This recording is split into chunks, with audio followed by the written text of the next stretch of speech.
تنم فرسودہ جا پارا سے گجرا یا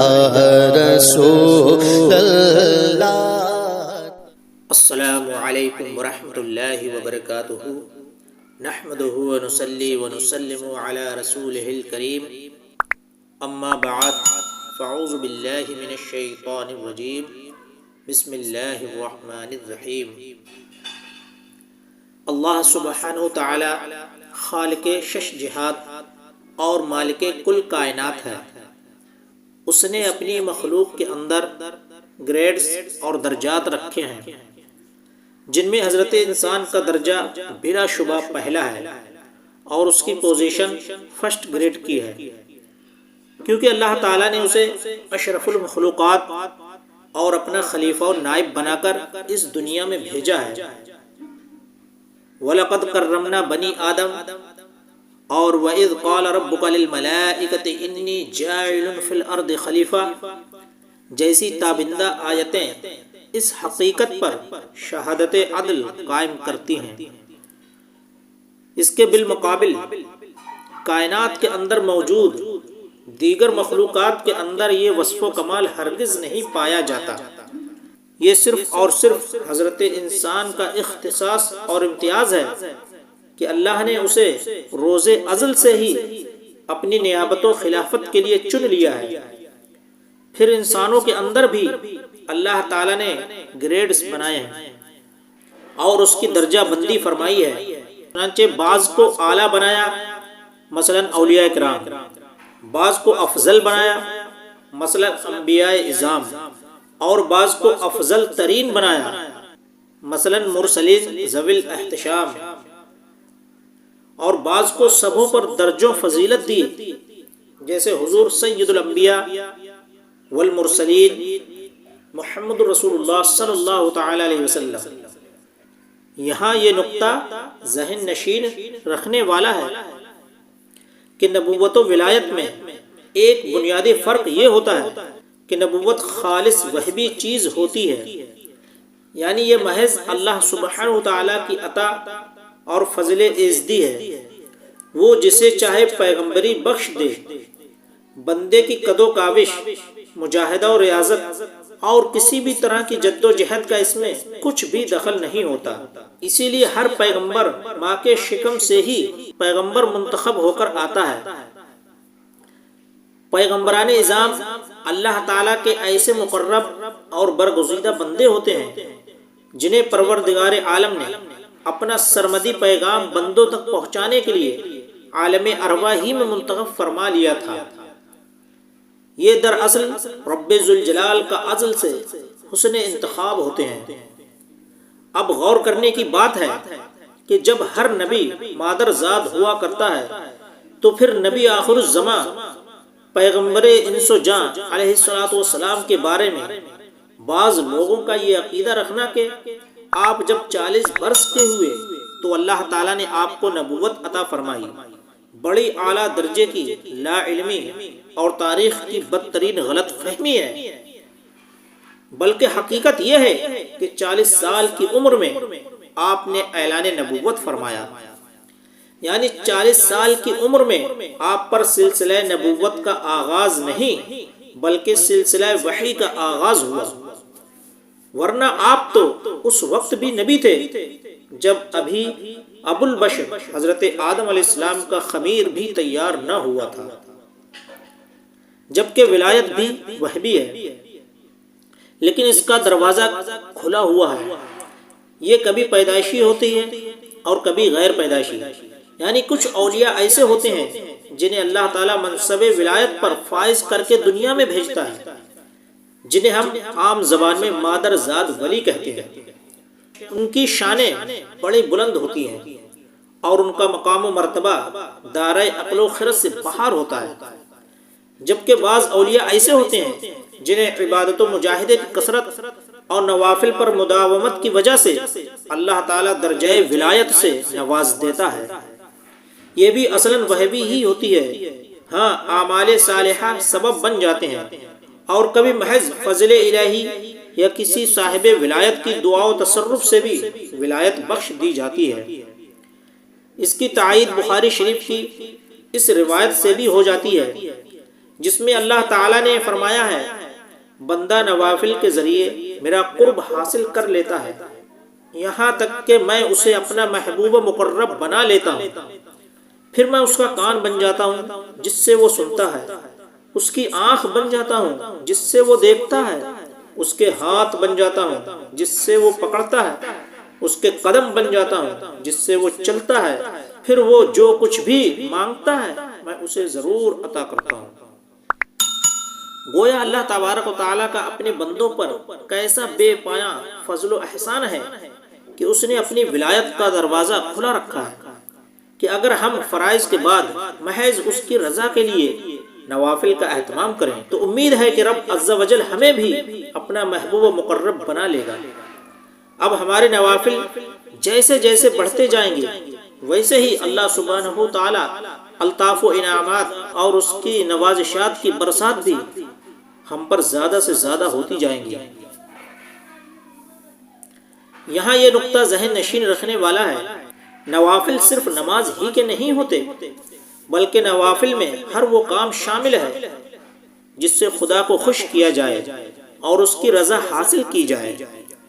چنانچہ لوگوں کے ساتھ اچھے معاملات کرنا، ان سے خندہ پیشانی کے ساتھ ملاقات کرنا، ان کے دکھ درد میں شریک ہونا، ماں باپ کی فرما برداری میں کسی کمی کو راہ نہ دینا، بچوں کی بہترین اسلامی تربیت کرنا، پڑوسیوں کے حقوق کا خیال رکھنا،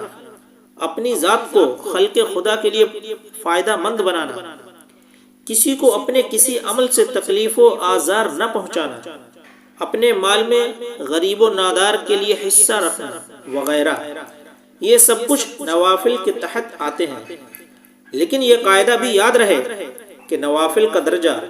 اور اس کی مقبولیت فرائض کی کامل ادائیگی کے بعد ہی ہے۔ اس تفصیلی تمہید کے بعد آمدم برسر مطلب سیدنا شیخ عبد القادر جیلانی رضی اللہ تعالیٰ عنہ کو اللہ تعالیٰ نے وہبی ولایت سے نوازا تھا، یعنی آپ شکم مادر ہی سے ولی صفت پیدا ہوئے تھے۔ مقام غوثیت و قطبیت و فردانیت سے عروج کر کے آپ مقام محبوبیت پر فائز تھے۔ بلا شبہ آپ آیت من آیات اللہ اور معجزۃ من معجزات رسول اللہ صلی اللہ تعالی علیہ وسلم تھے، ایک ایسا وجود مسعود جو قطبوں کا قطب، غوثوں کا غوث اور کل ولیوں کا سردار ٹھہرے۔ ان کی شان و عظمت اور رفعت و مقام سمجھ میں نہیں آتا کہ کیسے بیان کی جائے۔ بڑے بڑے عرفاء، علماء اور واصلان حق اور اللہ والوں سے بھی جب آپ کے بارے میں پوچھا گیا تو وہ بس یہ کہہ کر چپ ہو گئے، پوچھتے کیا ہو شہ جیلا کے فضائل آسی، پوچھتے کیا ہو شہ جیلا کے فضائل آسی، ہر فضیلت کے وہ جامع ہیں نبوت کے سوا، ہر فضیلت کے وہ جامع ہیں نبوت کے سوا۔ تو جب نبوت کے سوا وہ حامل جملہ ثنا ٹھہرے تو اب ان کے فضائل و مناقب کوئی بیان کیسے کرے؟ علماء عرفا کے درمیان یہ بات متفق ہے کہ حضور سیدنا غوث العظم دنیا کے تمام اولیاء اللہ کے سردار اور نبوت کے بعد ولایت کے اس مقام اقصی پر فائز ہیں جہاں اور کسی کو رسائی نصیب نہیں ہوئی۔ اسی لیے امام کبیر علامہ جلیل شیخ الحرمین حضرت عبداللہ بن اسد یافعی یمنی شامی ارشاد فرماتے ہیں کہ حضور سیدنا شیخ عبد القادر جیلانی رضی اللہ تعالیٰ عنہ کے اوصاف و کمالات اتنے روشن اور درخشاں ہیں کہ اگر پھولوں کی پتیاں دفتر بن جائیں اور باغوں کی ٹہنیاں قلمیں بنا لی جائیں اور کوئی ان کے اوصاف و کمالات کو لکھنا چاہے تو وہ ان کے اوصاف و کمالات کو کما حق کہو کیا لکھ سکے گا؟ سیرت غوث العظم کا ایک باب بھی مکمل نہ ہوگا۔ اور دنیائے علم و کمال کا ایک مشہور معتبر نام حضرت عبداللہ عبد الرحمن بن احمد جامی نقشبندی، جن کی کتاب درس نظامی میں طالبان علوم دینیہ کو پڑھائی جاتی ہیں، نقش بندی ہو کر بارگاہ غوثیت میں اپنی عقیدتوں کا خراج پیش کرتے ہوئے کیا خوب فرماتے ہیں: گویم ز کمال توچے غوث الثقلینا،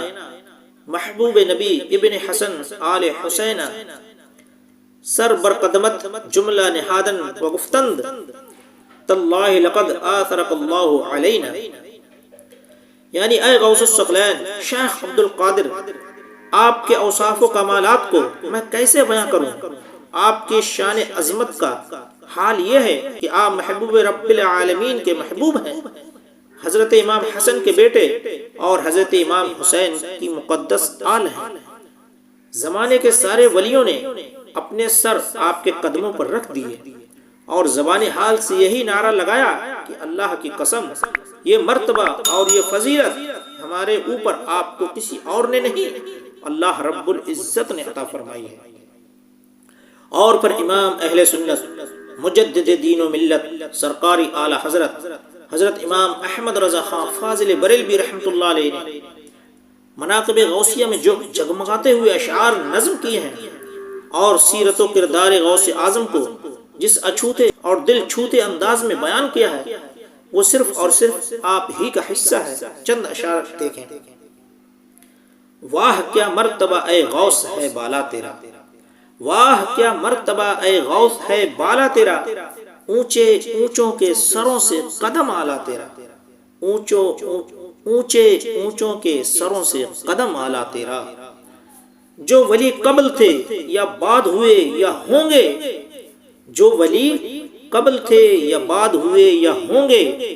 سب ادب رکھتے ہیں دل میں میرے آقا تیرا، سب ادب رکھتے ہیں دل میں میرے آقا تیرا. سارے اقطاب جہاں کرتے ہیں کعبے کا طواف، سارے اقطاب جہاں کرتے ہیں کعبے کا طواف، کعبہ کرتا ہے طواف در والا تیرا، کعبہ کرتا ہے طواف در والا تیرا. تو ہے نوشاہ براتی ہے یہ سارا گلزار، تو ہے نوشاہ براتی ہے یہ سارا گلزار، لائی ہے فصل سمن گوندھ کے صحرا تیرا، لائی ہے فصل سمن گوندھ کے صحرا تیرا. السلام علیکم دوستو، اگر آپ لوگوں کو ہماری یہ صحیح نہ تمام پسند آئے تو ہمارے چینل کو سبسکرائب، لائک اور شیئر ضرور کریں.